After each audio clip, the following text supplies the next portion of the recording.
Bueno, muy buenas tardes a todos y gracias por venir desafiando las inclemencias del tiempo. Hoy tenemos la segunda sesión que hacemos de los Premios Nacionales de Literatura. La idea es que los premios nacionales se concede el Ministerio de Cultura todos los años, tengan su presencia en la biblioteca. Arrancamos con la premiada del año pasado con el Premio a las Letras, que es Rosa Montero, y este día, tenemos a Julio Martínez Mesanza y Ángela Segovia, que son los premiados este año en poesía. Así que el formato es muy simple, ellos nos van a hablar de su poesía y van a leer, y sin más formato que ese, sin más complicación, y la idea es que conozcan esa poesía, es decir, que aprovechemos para conocer la obra de los premios nacionales cada año. Así que nada, sin más preámbulos, doy la palabra a Julio, tú por ser el senior casi, y ex compañero del Cervantes, porque los dos hemos trabajado en el instituto, él sigue trabajando, así que le doy la palabra a Julio para que haga un poco de introductor de esta charla. Yo lo llevo. Muchas gracias. Bueno, pues lo primero agradecer la iniciativa, ¿no?, tanto del Ministerio de Educación y Cultura como de la Biblioteca Nacional en programar este ciclo, ¿no?, con los premiados en las sucesivas ediciones. Es algo, ¿no?, que se va a hacer a partir de ahora. Creo que es bueno, ¿no?, que además sea algo que transcurre o que sucede durante el año, ¿no?, que uno todavía tiene la corona, ¿no?, antes de que, como a las pobres mises, ¿no?, que van y le quitan la corona cuando acaba su reinado y deja de ser premio nacional, ¿no? Bueno, creo que es una gran iniciativa y os lo agradezco a todos los que habéis tenido que ver. Y luego también estar con Ángela, pues para mí es eso que dicen, un acicate, tal, estar con alguien que hace una poesía tan espléndida y que es tan joven, ¿no? Yo creo que muchas veces los veteranos tendríamos que mirar más y más a menudo a los jóvenes. A veces es verdad que hay más mirada, aunque también crítica, ¿no?, de los jóvenes hacia los mayores, ¿no? Pero es lógico, en la vida, ¿no?, se aprende un poco más de lo que ya ha pasado, ¿no?, de lo que está pasando y de lo que tiene que pasar, ¿no? Pero yo creo que es bueno, y también en ese sentido la iniciativa a mí me parece juntar en este caso al veterano, que aunque cueste reconocerle a uno, es uno mismo, con la joven, pues me parece muy positivo, ¿no? Bueno, voy a empezar yo. He publicado realmente 4 libros de poemas, solo que de algunos de ellos he hecho varias ediciones en las que se ampliaba el primer contenido, ¿no? Estos libros son Europa, que recogía la última edición, poemas escritos entre 1979 y 1990, luego otro libro titulado Las trincheras, un tercero titulado Entre el muro y el foso, y el último, el del Premio Nacional, que se titula Gloria. Yo prácticamente escribo un libro publico un libro cada 10 años, una cosa así. No es que haya tenido una carrera muy fructífera. Hay una época en la que se escribe mucho, que creo que es la época de formación, aparte desde los 13, 14 años en mi caso, hasta los 20 y pocos, que lees toda la poesía que cae cerca de ti y que no hay día en el que dejes de escribir. Y luego, al menos en mi caso, pues bueno, después de esa época de formación, pues es una tarea que se va dilatando más en el tiempo y solo te acercas al poema cuando verdaderamente consideras que es necesario, ¿no? Que es necesario, que el poema te está pidiendo que lo hagas, ¿no?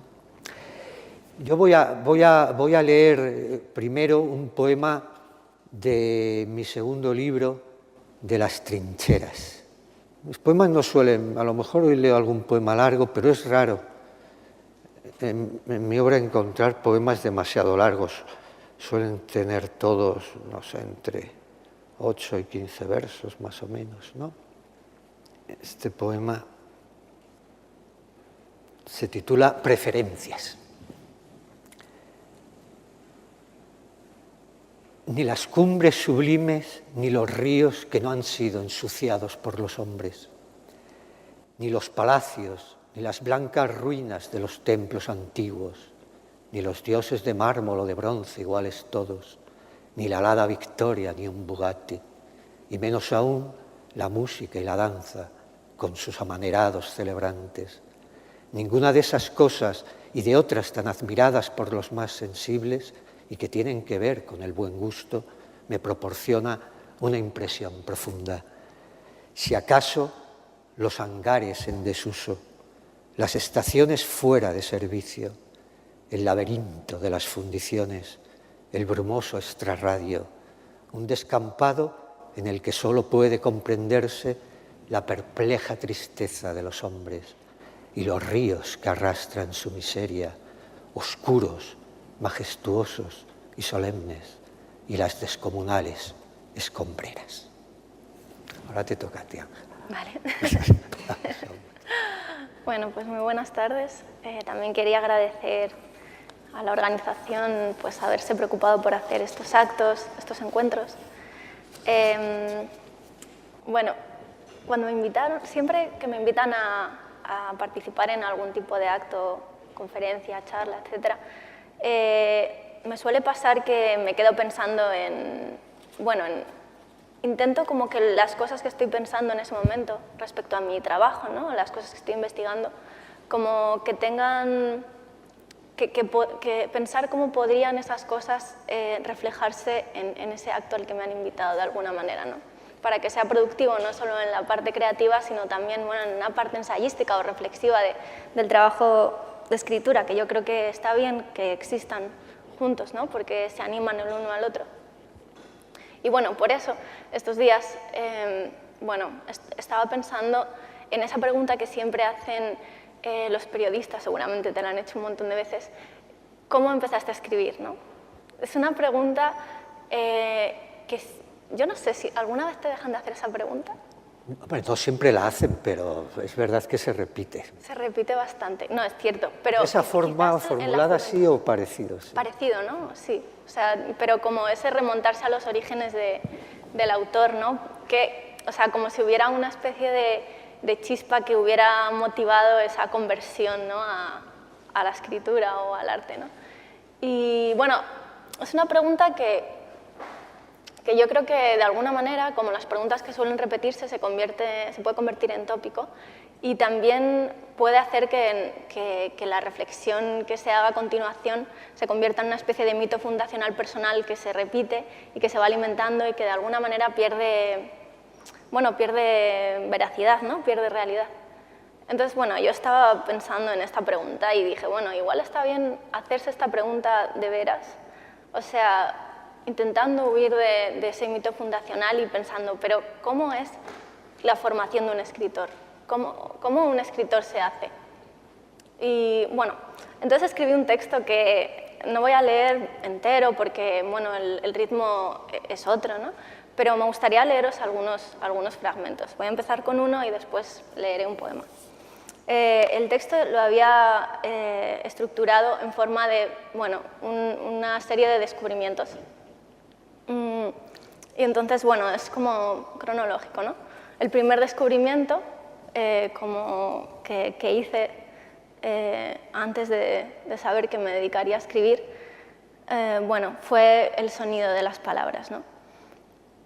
Me gustaba mucho el sonido de las palabras. Antes de gustarme su significado, me gustaba su sonido en mis oídos y en mi boca. Pasó el tiempo y empecé a tener algunas predilecciones. Prefería las letras R, M y L. Ciertas combinaciones de estas letras me hacían tocar el cielo. Me maravillaban las palabras que se parecían a joyas. Las coleccionaba, las guardaba y me las ponía en los momentos que consideraba apropiados para lucirlas. Algunas de esas palabras eran, por ejemplo, bramante, aguamanil, verdemar, todas las que tenían que ver con metales o minerales, y en fin, esta enumeración, como veis, a mí ahora me parece un tanto vergonzosa, puede pensarse que es cursi, ¿no? Pero bueno, en ese momento,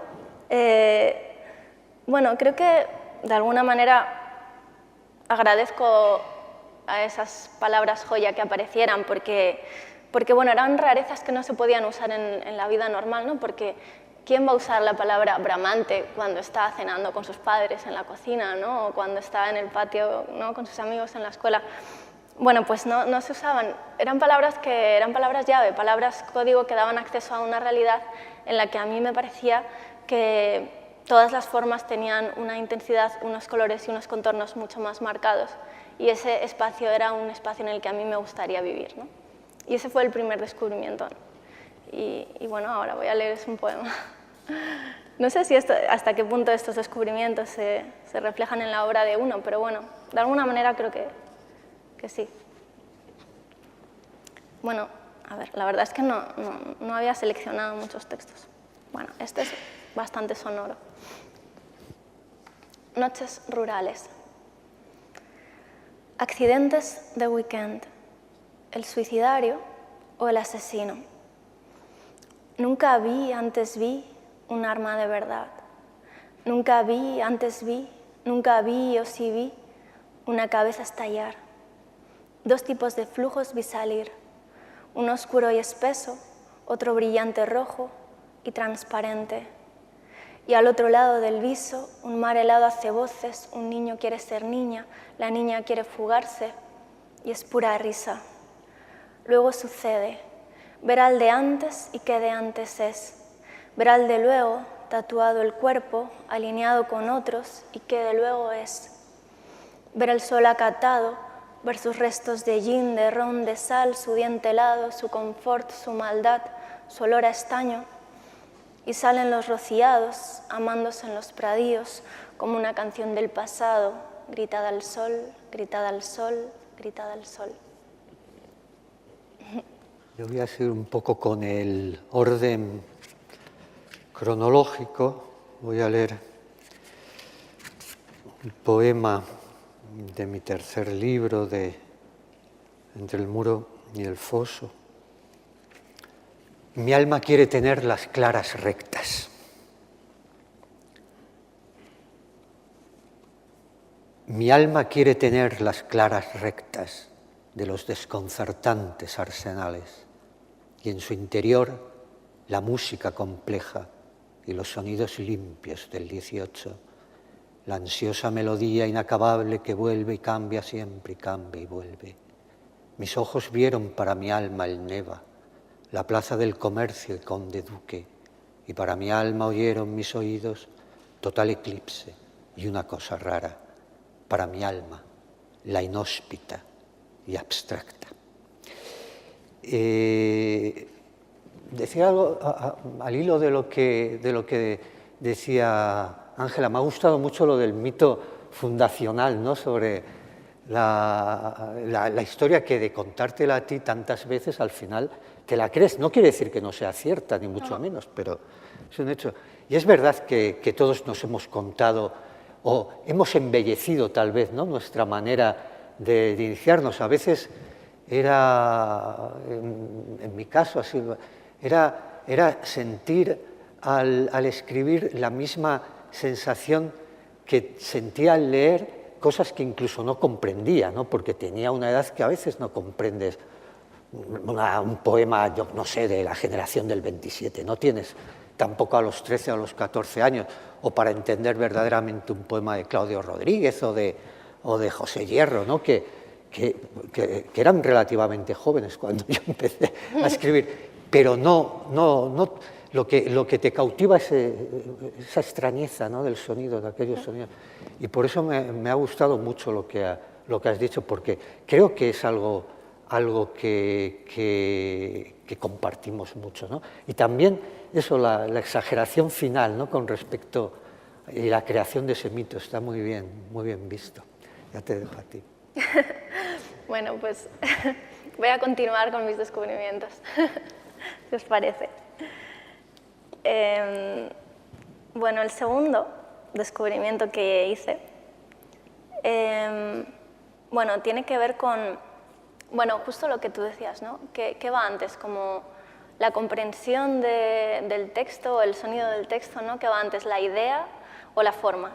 Bueno, siempre hay como esta especie de discusión entre el contenido y la forma, que es algo que al final, de alguna manera, como que tiene que confluir, tiene que suceder esa alquimia, ¿no? Pero bueno, yo cuando, siendo todavía bastante pequeña, bueno, adolescente, descubrí una cosa bastante delicada que me hizo, de repente sentí que había aprendido a escribir. Y lo curioso fue que no me pasó escribiendo, me pasó pintando. Recuerdo estar un día pintando, bueno, era un concurso de pintura en mi pueblo, en un pueblo en Ávila, ¿vale? Y había que pintar un bosque. Y yo estaba acostumbrada a dibujar con mucho detalle las cosas que tenía que dibujar, ¿no? Tenía que marcar muy bien las líneas y, bueno, las perspectivas, etc. Pero ese día no me apetecía hacer eso. Y de repente me di cuenta de que, bueno, iba a hacer cosas con manchas y a ver qué pasaba. Y lo que sucedió fue que apareció una pintura que tenía algo de abstracta, pero a la vez me pareció que reflejaba mejor la realidad de lo que estaba pintando que si hubiera hecho un dibujo más realista. Y ahí me saltó un clic en la cabeza. Y me di cuenta de que hasta ese momento, lo que había estado escribiendo siempre estaba marcado muy por una intención significativa. Quería decir una cosa, quería transmitir una emoción muy concreta o quería imaginar un relato y bueno, a través de la imaginación crear una trama, un contenido y contarlo. Bueno, ahí me di cuenta de que quizás la clave no estaba en intentar someter las palabras a tu relato, a tu experiencia o a tu emoción, sino que quizás la clave era someterte tú a las palabras, dejarte llevar por ellas y en ese fluir dejar que esos acontecimientos, temas, experiencias, emociones confluyeran. Es una cosa muy práctica, o sea, yo lo experimento como algo de verdad muy radicalmente práctico y para mí me cambió la vida. Creo que ese día me hice escritora, vaya. Oh, aquí vuelve el mito. Es extraño porque os estoy contando cosas muy, bueno, de hace mucho tiempo y, bueno, he traído este libro que es el último que salió, La curva se volvió barricada, que bueno, claro, son textos de hace poco tiempo relativamente y no se corresponden a los descubrimientos que os estoy contando, ¿no? Pero bueno, voy a leer un texto que bueno, tiene algo de flujo, ¿no? De dejarse llevar. Lo escribí en un tren una noche en un viaje largo que iba a Barcelona, estos trenes nocturnos que ya casi no cogemos porque está el AVE. Y bueno, tiene algo de ese fluir.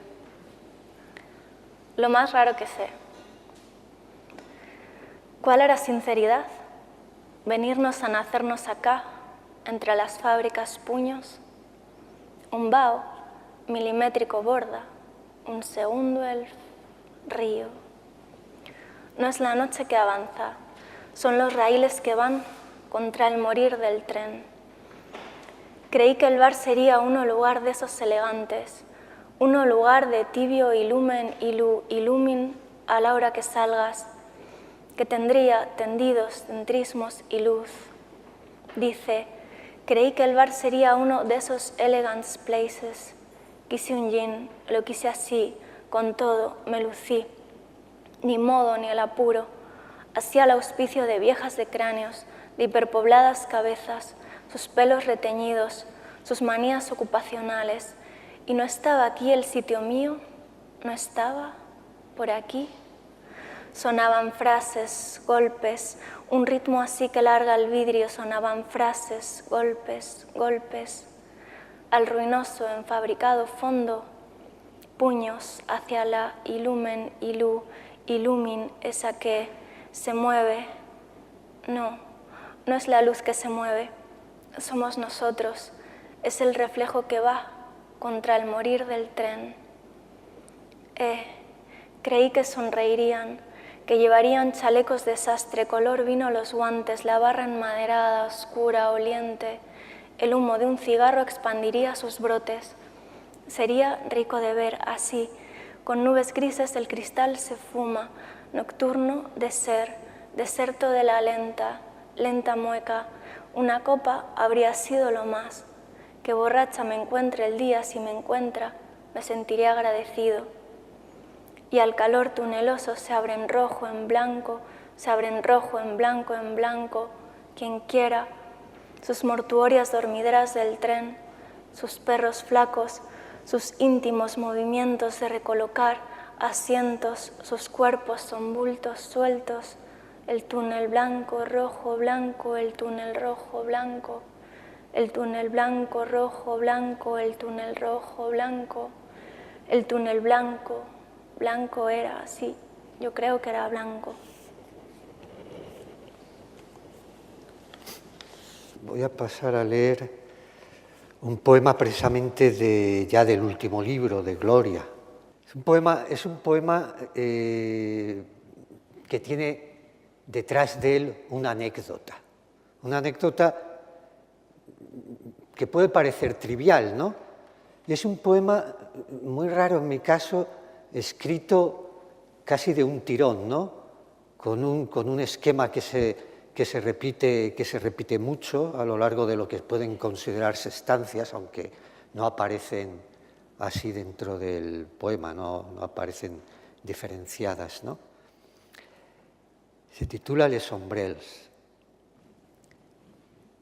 Y hay, bueno, también algo que no es tan habitual en mi poesía, que hay nombres propios, de eso habla el poema.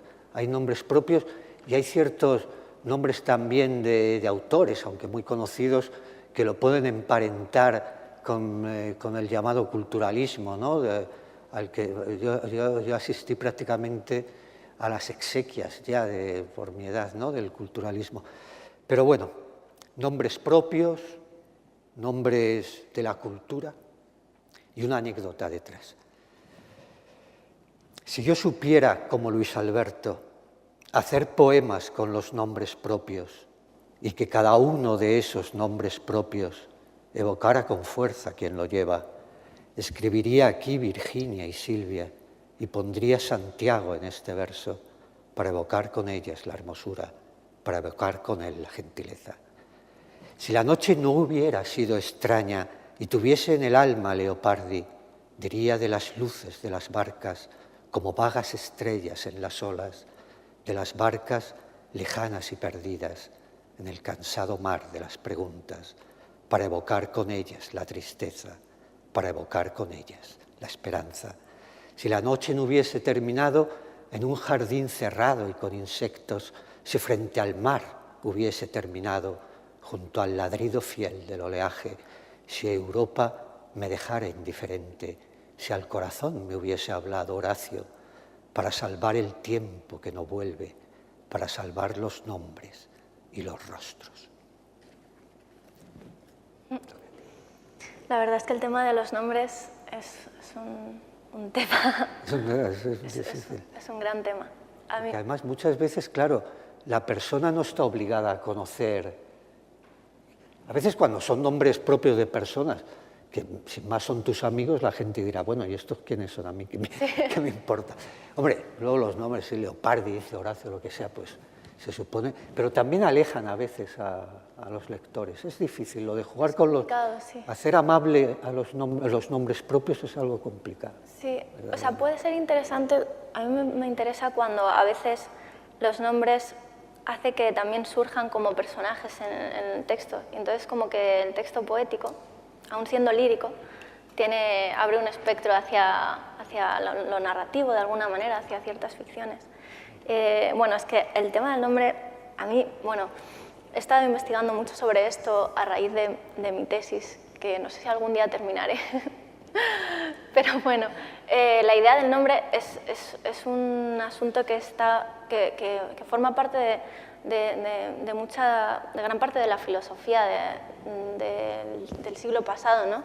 Desde, bueno, Derrida a Rosenbach, a otros autores menos conocidos como Patricio Marchand, han reflexionado mucho sobre esta idea de una lengua de nombres, que bueno, no se refiere a los nombres propios, pero sí a una idea de nombres en contraposición a una idea de palabras como de uso funcional, ¿no? Entonces la poesía, según estos autores, sería esa lengua de nombres en los que las palabras de alguna manera están más conectadas con las cosas, y la lengua de las palabras, digamos, es una lengua que se usa de manera más burocrática para comunicarse, pero que es menos expresiva, ¿no?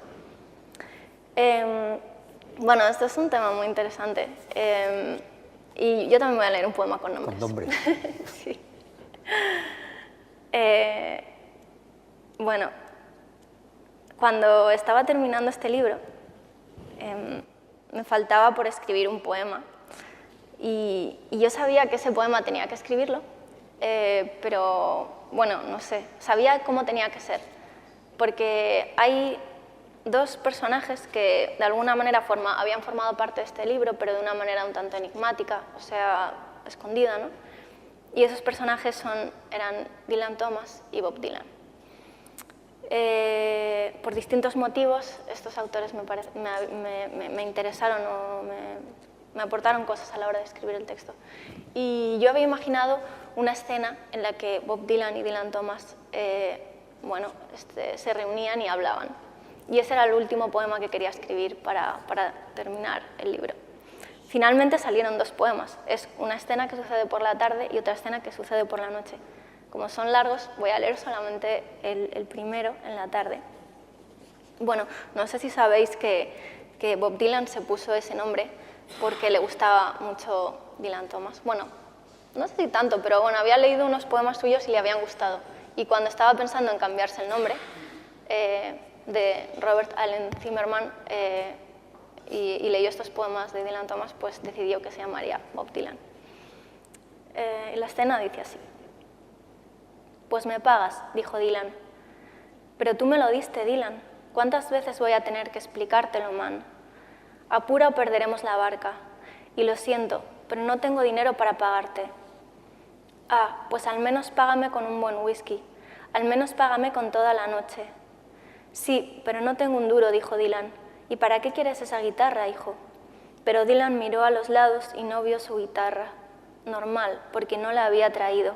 No tenía ni idea de por qué Dylan estaba hablando de ella si nunca la había visto. «Me la dejé en la otra orilla, lo siento, es demasiado confuso. Ya no sé si te hablo a ti o me hablo a mí», dijo Dylan.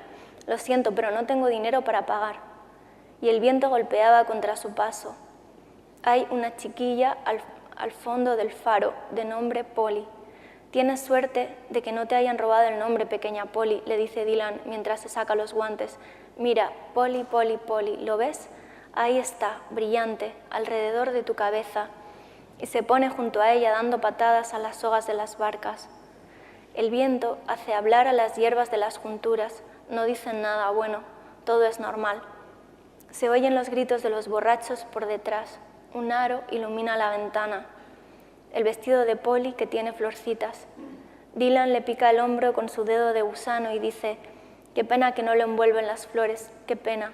Ten cuidado, Polly, que no te quiten las flores del vestido». Polly no se preocupa por Dylan. «Mira lo marítimo», dice. «¿Quién es tu amigo?», retirando el dedo de su hombro. Dylan ve atrás y están los ricitos. Esos ricitos. Ah, ya se acuerda. Su nariz respira como hablando. Ah, ese sí, es Dylan el ladrón. «Bobby, acércate», le dice. «No creas que no me hace gracia lo de Bob. Acuñaste una transmutación obrera. Bien, bien», aplaude. «Pero yo soy un príncipe, un lord. Venga, paga ese whisky. Vamos, Polly. ¿A que sí? Tú también deberías tomarte uno antes de que te roben las flores». Hasta Bobby podría hacerlo, es muy fácil. Se convierten en polillas y se van, como los nombres. «Qué joven eres, ricitos», dice Polly. «Lo siento, pero no tengo cigarrillos. Me los dejé en la otra orilla». Quise volver, pero Dylan se alejaba a toda velocidad por la bordura del puerto. Míralo ahora gritar contra el cristal. Míralo ahora tomar su whisky. Míralo ahí declamando con voz en la ventana, sus ojos bailando, pensando que descubrirá China o algo. ¿Quién te conocerá, desconocido? «Mala noche, no me comas los dedos», susurra pegado a la ventana y se da la vuelta. ¿cuándo vas a explicarme eso de que te lo di mi nombre? ¿Tenemos tiempo de leer algún poema más? Luego a lo mejor también sería bueno, yo creo que están saliendo temas interesantes, ¿no? Que también el público luego puede preguntarnos, ¿no? A Ángela o a mí. Mejor eso que quedarse con la duda, ¿no? De lo que opinamos sobre algunas de las cuestiones que están saliendo, ¿no? Que me parecen muy interesantes, ¿no? Porque siempre, a veces huimos, ¿no? De las cuestiones teóricas, pero cuando están tan ligadas a la práctica misma de la poesía, yo creo que se vuelven muy interesantes de oír, ¿no? Si los discursos un poco en el aire, ¿no? Que no tocan tierra a la hora de la poesía, a mí no me interesan tanto, ¿no? Pero las que están ligadas a procesos visibles, ¿no? de creación, eso sí que es muy interesante, oír la otra persona, ¿no? Cómo aborda ese tipo de cosas. Cada uno es completamente diferente, ¿no? Pero precisamente ver cómo lo hace el otro o cómo ponen en marcha el mecanismo del poema, ¿no? Cómo sucede eso en unas personas y otras, eso a mí me ha gustado siempre saberlo. Más que la teoría en general sobre el poema o la poesía, que al final muchas es veces retórica, no tiene nada que ver con la práctica del poema, ¿no? La práctica y la lectura real del poema, ¿no? Claro. Que es otra cosa. Bueno, otro poema de Gloria es este muy cortito, y que es un poema que yo creo que lo parece, pero bueno, aunque no lo pareciera, habla desde la culpa, ¿no? Yo tenía en Túnez un maravilloso jardín en el que nacían muchas rosas y había también árboles frutales que daban muchísimos frutos cuyos nombres yo no conocía algunos, pero entre otros sí que conocía y sí que las veía allí maravillosas, pero nunca las utilicé para nada. Estas caían a tierra, unas naranjas, los naranjos y sus naranjas. Entonces, no sé si dolido de ver el poco aprecio, ¿no?, que yo tenía por todas estas cosas, que viene también de una relación un poco conflictiva que tengo con la naturaleza, pues escribí este poema, que se llama La merecían. La lluvia que ha lavado las naranjas, las últimas naranjas perezosas, la limpia, la que viene ya sin barro, y esas naranjas que la merecían, solo por esperar hasta el invierno, como merecen todos los que esperan. Cortito. Sí, es que la verdad es que yo escribo poemas muy largos. No, pero te digo que no le haces bien. Pero eso llega a ser ya un poco monstruoso, porque bueno, los de La curva se volvió barricada son poemas largos, pero es que el otro día escribí un poema de 20 páginas. Bueno, eso es muchísimo. Sí, no, está eso bastante. Sí, estás en vena homérica ya. No, totalmente. Es monstruoso, yo creo que ya. En fin, mi pobre editor que está ahí sentado. Carlos. Bueno, tú padeces ahí los efectos de... Está todo seguido, sin cortar, Sí, el poema, eso está muy bien. Pero son retos que hay que asumir, ¿eh? Muchas veces... Bueno, es lo que uno le viene. Si es que si viene eso, hay que afrontarlo como se pueda, ¿no? Bueno, yo quería...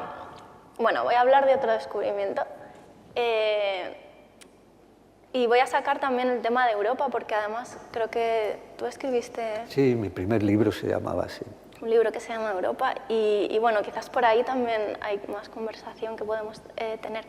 Uno de los descubrimientos también más importantes y que, bueno, que de alguna manera fraguó mi segundo libro, que se llamaba De paso a la Yatán, bueno, lo hice viviendo en París. Me había ido a vivir a París, estaba recién aterrizada, y el contacto diario con una lengua diferente que todavía no conocía bien, porque me fui a Francia sin saber bien la lengua, bueno, me hizo también tomar una serie de descubrimientos interesantes respecto a mi escritura. Cuando un hablante llega a un país en el que no se habla su lengua materna y tiene que aprenderla, o aunque la esté estudiando en su casa, cuando tiene que aprender una lengua, de repente se hace mucho más consciente de las estructuras, de las formas gramaticales, de las formas de relación entre las palabras, sintácticas, etcétera, que tienen las lenguas, ¿no? ¿Cómo funcionan las lenguas? Porque cuando uno habla su lengua materna normalmente no reflexiona sobre cómo funciona esa lengua, ¿no? Lo hace sobre todo cuando está aprendiendo otra lengua. Este descubrimiento de los funcionamientos internos de la lengua francesa afectó a la manera en que yo comprendía también mi propia lengua. Y en ese momento, también coincidiendo con que conocí en París a muchos escritores latinoamericanos que tenían unos usos del español muy distintos a los míos, me di cuenta de que quizás mi español literario, ¿no? Mi lengua de escritura, estaba o podía estar un poco cortado por ciertas nociones de lo que era la lengua, y que esas nociones se podían ampliar, se podían tensar hacia afuera, se podían, sus límites expandir para que esa lengua fuera más expresiva, incluso violentando esa lengua, o de alguna manera sí, rompiendo cosas, ¿no? Y ahí pasó que surgió este libro de Paso Layatán, que la verdad es que no lo he traído, podría haberlo traído. Y claro, también pasó que quizás me fui un poco de mano, se me pasó la rosca, y quizás había roto demasiado. El siguiente descubrimiento que hice un poco para regresar, para revertir esta rosca que se me había pasado de la experimentación, ¿no? con esos límites del lenguaje, tiene para mí que ver con las analogías, con el mundo de las analogías, de las coincidencias, si queremos, que es para mí como lo fundamental de la poesía, lo que más me toca el corazón. Porque, al final, creo que tiene mucho que ver con las cosas que nos emocionan en la vida. ¿Qué nos emociona? A menudo las cosas con las que nos identificamos, las cosas con las que sentimos empatía, ¿qué nos enamora de una persona? Pues muchas veces cuando ves todas esas coincidencias en la otra persona, ¿no? ¿Y cómo comprendemos la realidad? Pues el aprendizaje se hace también a través de analogías. Esto se parece a esto, por lo tanto, la poesía es el mundo de las analogías, es el mundo de las coincidencias, es el mundo en el que todo esto alcanza un éxtasis, ¿no? Y eso hace que lo que por un lado se había descolocado hacia los límites, como que volviera a centrarse, ¿no?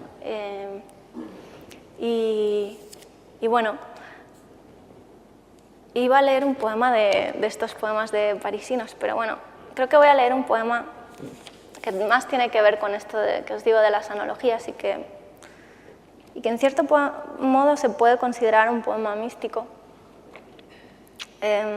Forma parte de mi próximo libro, es decir, está inédito. Y también es un poco largo, pero no tanto como el de 20 páginas. Pectora lenit, lenit, lenit. Pectora lenit, lenit, lenit. Pectora lenit, lenit, lento. Su plexo me quemaba lento. No puedes decirlo, tienes que guardarlo todo. La cáscara de una almendra dorada flota arriba de nuestras cabezas. Guárdalo ahí el calor. Aún no hay posibilidad, ninguna comunicabilidad, no hay ninguna comunicabilidad. Atrapa el sol en la cáscara de una almendra dorada flota arriba de nuestras cabezas. No eres tú aunque venga de ti. No soy yo aunque me queme a mí. No son esas esferas que retienen todavía, no han llegado, ellas están por los bordes de nosotros. Y tu pecho también blanco, y tu pecho también blanco, y tu pecho también blanco, en la luz ceniza está por los bordes de nosotros.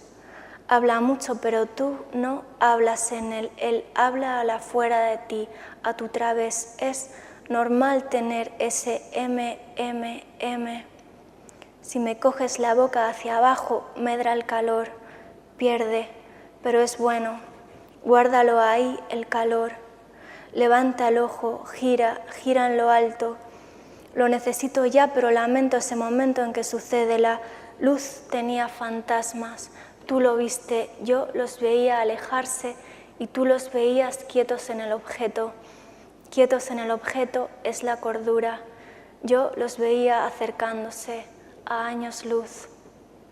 El asesino tiene la boca cosida y aún así se le escucha. Dice, no podrás conmigo. Ni siquiera está vivo y todavía habla. Dice, no podrás conmigo. Hay que quedarse plegados a la piel del acontecimiento. Sobrevivimos. El santo tiene la boca cosida y aún así se le escucha. Dice, el ojo sigue girando, a lo alto blanco giran, son muchos alejándose. Sobrevivimos, Mandel medra en lo alto, en los bordes. Mantiene lo suyo abierto el inflamado pecho. Mantiene lo suyo cerrado el inflamado pecho. No se llena. Calma. Pectora lenit, lenit lento. Flama amarilla, aún, todavía, aún. Podemos bailar un borde de cielo en la supervivencia. El gramaje de una voz.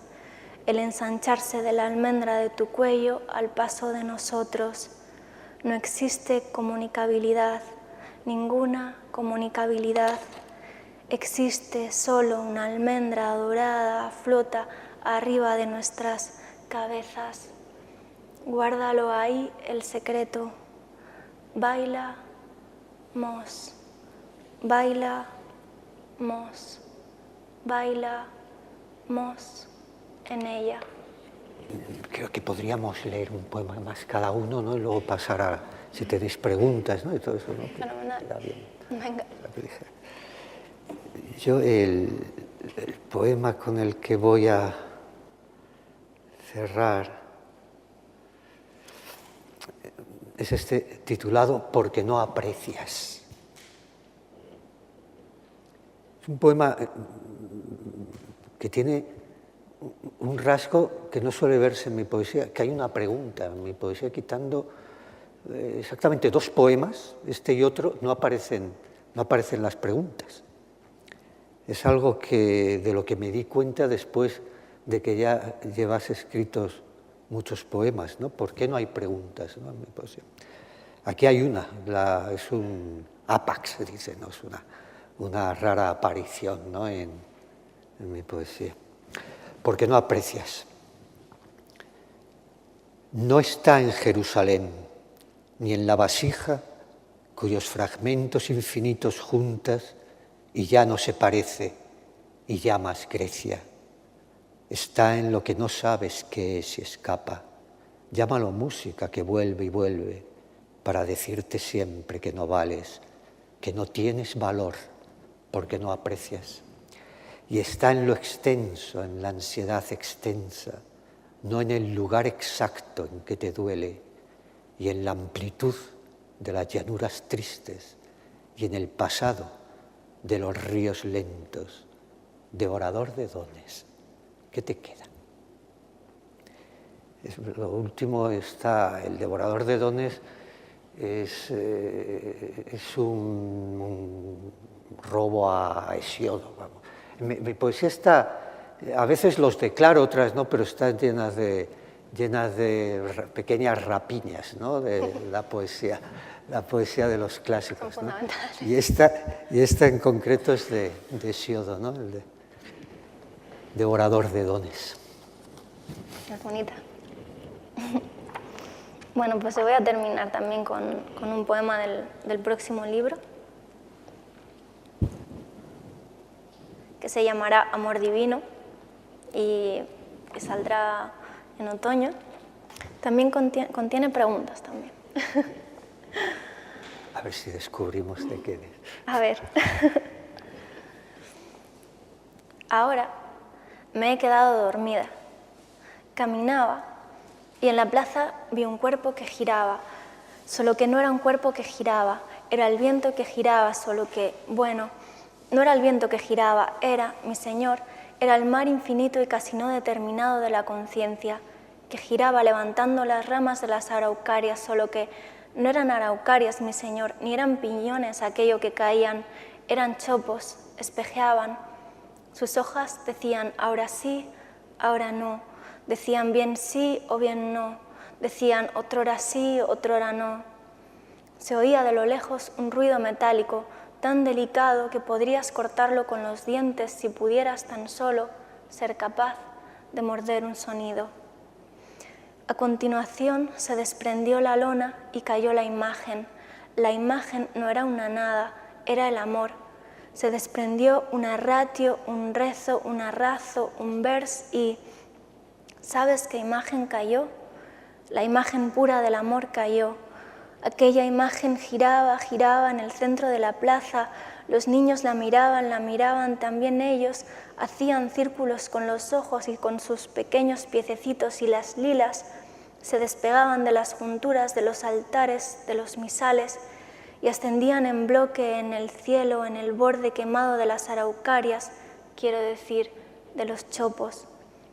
Y era natural porque era lo más excepcional. Me detuvieron en llegando, dije que no sabía nada. Se había borrado la imagen de la cruz, pero no temía.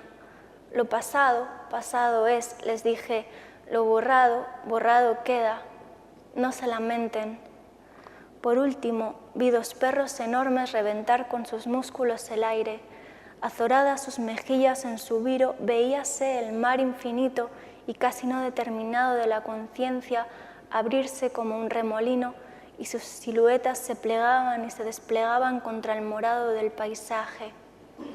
Llámalo velocidad, llámalo energía, llámalo mejor valentía.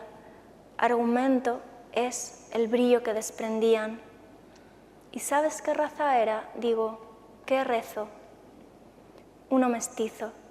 Les salía por la boca balbuciendo oro y bondad. Bueno, pues un aplauso para Ángela, ¿no? Para ambos. Que con nombre, pero es que se queda la gente sin aplaudir. Muy bien.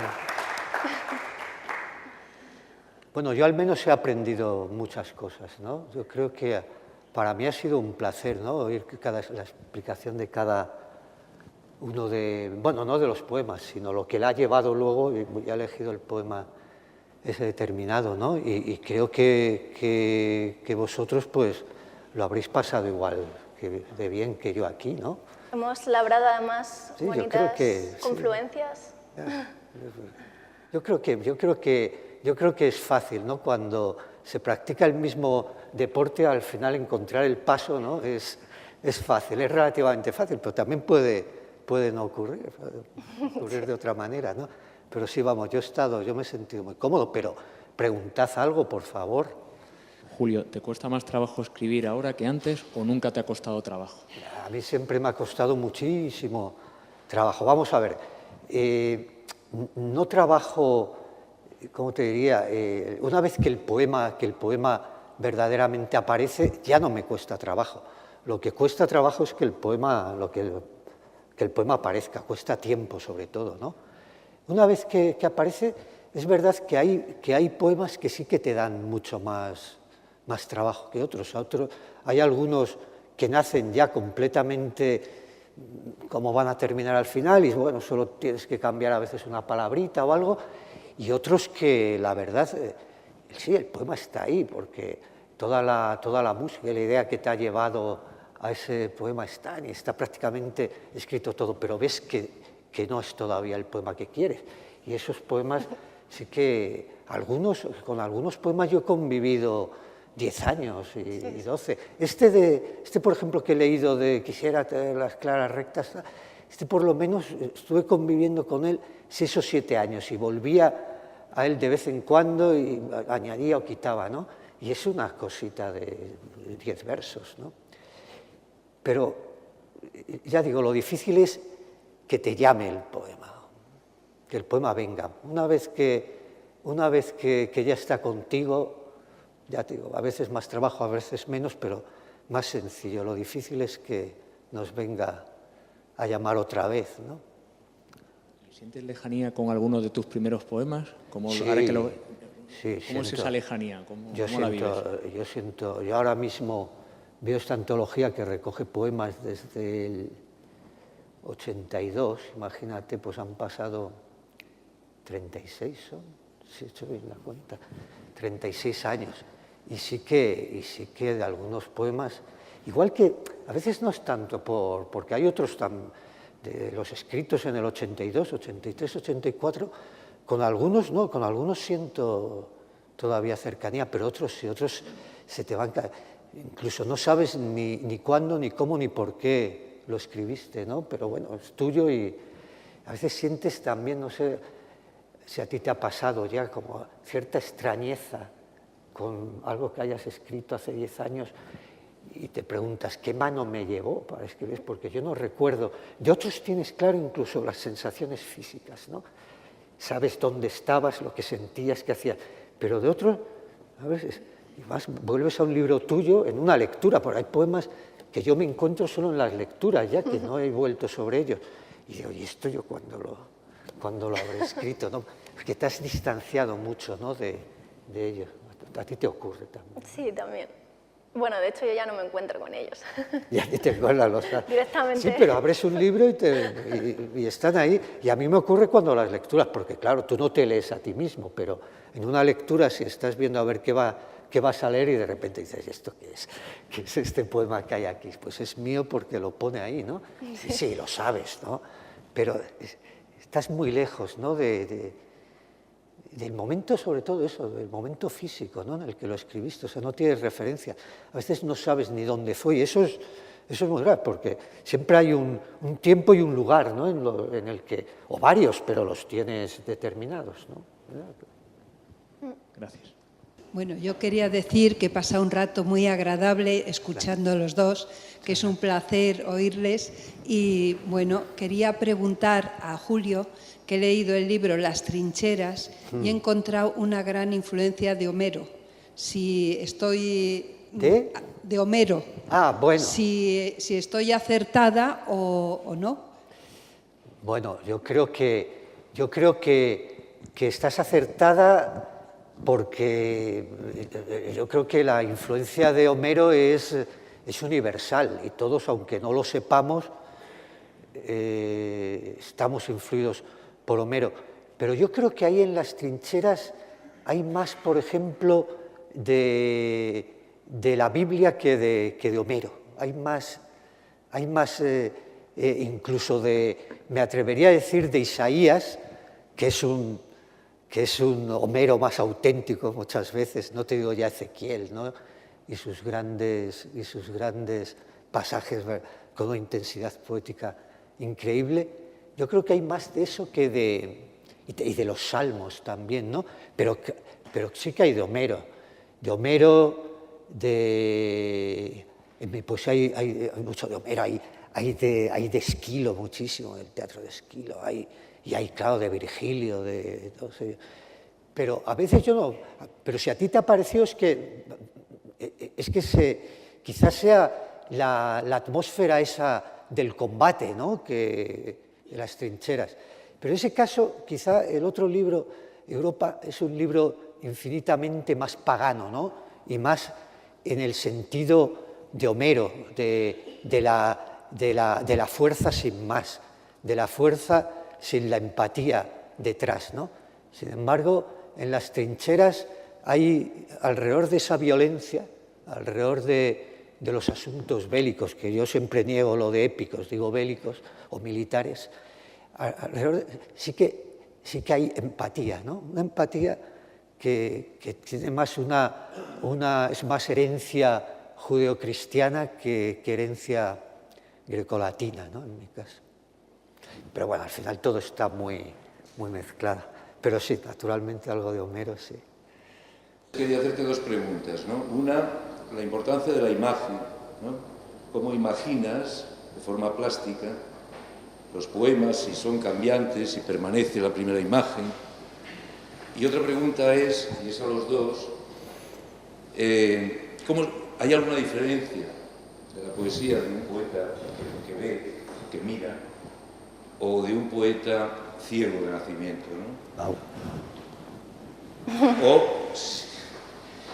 O si ya está inmerso en la lectura y por lo tanto es lo mismo, ¿no? Porque ya tiene cultura y utiliza los mismos términos, ¿no? Ese túnel tuyo de blanco, rojo, rojo, blanco, con esa precisión, es muy difícil, digamos, escribirlo para un invidente, ¿no? Para un ciego, ¿no? Por lo menos sentirlo de la misma manera que lo sentimos nosotros, ¿no? Claro, sí. No sé si hay algún ejemplo en la historia de la poesía. Hay muchos ejemplos de poetas ciegos, sí. Pero de nacimiento. Ahí también hay algo importante, la relación entre la imagen poética, que muchas veces es una imagen de algo que tienes que ver realmente, con el sonido, ¿no? Que sí, justamente, sí, por ahí, muy importante. Por ahí iba a pensarlo yo. Sí, sí, sí, justo eso, claro. Es que para mí, claro, tienen que ir conectados. Es verdad que me suele pasar que a mí me gusta casi a veces más hablar del sonido, de la parte del sonora de los textos, porque es, sobre todo cuando lees en público, es la parte que más se pega, ¿no? Es una parte casi, o sea, el sonido es físico. Eso me parece muy interesante, ¿no? Entonces, pero es verdad que sobre todo en la lectura, en una lectura más íntima ya en casa, ahí es donde toman todavía más fuerza las imágenes. Y también, de hecho, existe el ritmo de las imágenes, cómo unas imágenes se conectan con otras y se funden o se solapan o contrastan, ¿no? Y lo que tú decías, ¿no? que lo más bonito que puede pasar en un poema es cuando la imagen y el sonido confluyen, ¿no? Cuando estás viendo y oyendo a la vez, o sea, es muy importante. Tendemos naturalmente a tener una imagen visual del poema, ¿no? Si no hay un agarre visual completo, puede ser pequeño, ¿eh? Sí. Pero si no hay, queda algo muy abstracto, ¿no? Imposible de imaginar mientras se oye o mientras se lee, ¿no? Sí. Luego, a lo mejor, después de una reflexión, sí, pero no en el momento primero en el que estás escuchando un poema. Tiene que haber ese agarre del mundo visual. Sí, estoy de acuerdo, me pasa eso también, que de hecho es una de las cosas que iba a decir y que al final que había escrito y no he dicho, que me parece muy importante eso que dices, que haya un agarre, que la imagen favorece eso, que el texto pase a ser algo muy concreto y que no sea difuso, que no sea disperso, que no sea gris, porque a veces si es demasiado reflexivo, de repente el texto se te escapa, no agarra al cuerpo y creo que la imagen sí, pues, tiene mucho que ver en eso. Y que la imagen sea definida, ¿no? Sí, porque la imagen además vuelve sensible las cosas. O sea, y eso pasa. O sea, es una entrada sensible, ¿no? O sea, la aleja del mundo puramente racional y lo vuelve sensible, igual que el sonido. El sonido, ¿no? exacto, sí. Oye, tantísimas eses además que oigo, o es tu manera de recitar, o qué de eses, ¿no? Hay en la poesía de Ángela Notas. ¿Algo más? Oye, pues si no hay más, muchísimas gracias. Una vez más a la biblioteca y al Ministerio y a todos vosotros por habernos hecho pasar un rato estupendo, ¿no? Sí. Muchas gracias. Gracias.